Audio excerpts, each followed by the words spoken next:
Hi, my name is Alan Fabius. I fell in love with horses when I was 16 and became a farrier when I was 19.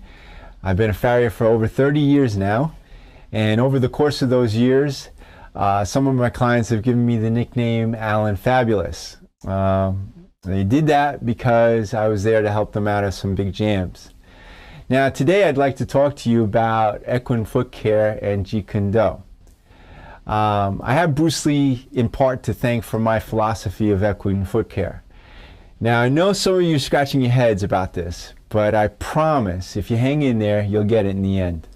When I was a kid, I used to rush home to watch Chinese Kung Fu theater. If there would have been a Shaolin temple nearby, I would have run away to be a butt-kicking monk in a heartbeat. As a fan of Kung Fu, I became acquainted with Bruce Lee and his philosophy of martial arts, which was called Jeet Kun Do. Early on, Bruce Lee trained in a system or a style called Wing Chun, and he realized that Wing Chun was really good, but it had certain gaps in it that he couldn't fill. And he was on a mission to be the ultimate martial artist in the world. So he knew that Wing Chun was great, but it wasn't the end-all be-all that he was seeking. So that caused him to embark on a learning journey. He then started spending a lot of time with various martial artists and gleaning from their insights and their understanding of martial arts.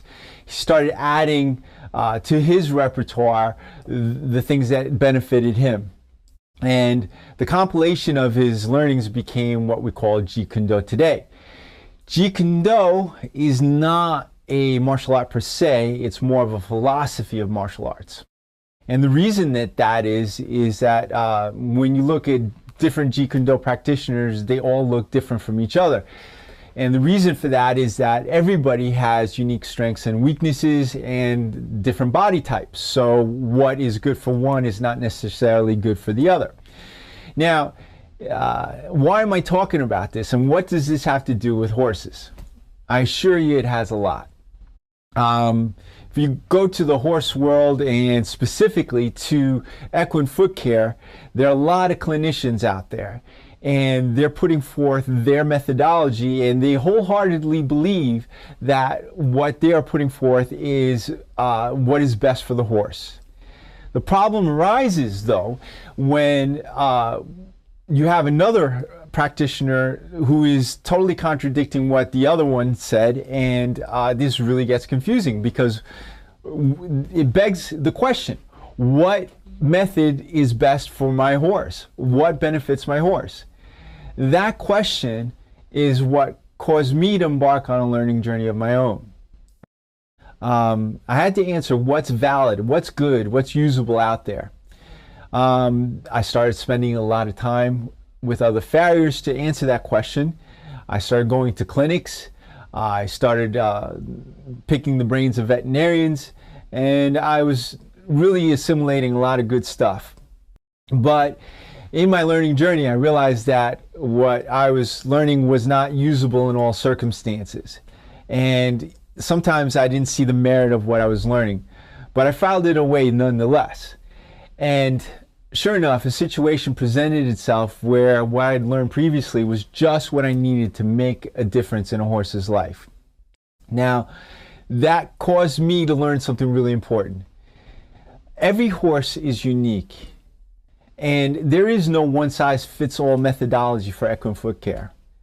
Something else that I learned in the process was that the horses really are the best teachers of all. See, the horses don't lie. If a method or philosophy of shoeing is sound and valid, you're going to see the difference that it makes for the horse. And that's a difference you can see in the long run. Now, let's get back to the beginning. Early on, when I was in horseshoeing school, we were taught that we wanted symmetry in horses. We wanted the horse's feet to match. We wanted the angles to be in a certain way. Now, what happens is that causes a lot of foot care professionals to emphasize aesthetic values. And for horses that have that are normal and pretty, normal and regular in their conformation, that's all well and good. But a lot of the horses in my care, honestly, it looks like Frankenstein, Dr. Frankenstein stitched their legs together with different parts. So for horses like that, symmetry might not be the thing that they need. As a matter of fact, it might hurt the horse in the long run. Current research regards every limb as having its own center of gravity. And what that tells me is we shouldn't put form ahead of function. And what I've learned is that our goal should be, as equine foot care professionals, is to facilitate fluid movement and proper loading and landing of the horse's foot. So we shouldn't let form dictate function. And what I think also should happen is that hoof care professionals should approach the horse holistically. And now there's so many ways of accomplishing these goals today. We have a lot of different devices for attaching, to the horse's foot instead of just traditional horseshoes. And what I mean is, like, we have boots now, we have shoes made of composites, we've got casting material. We also have clogs for horses that have laminitis.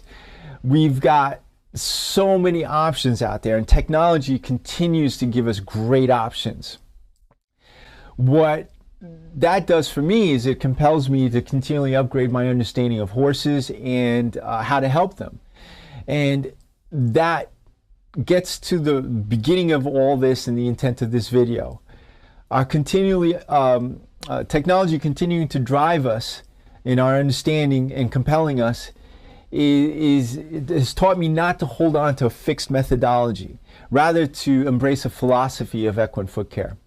And I think Bruce Lee said it best when he said, absorb what is useful, discard what is useless, and add essentially what is your own.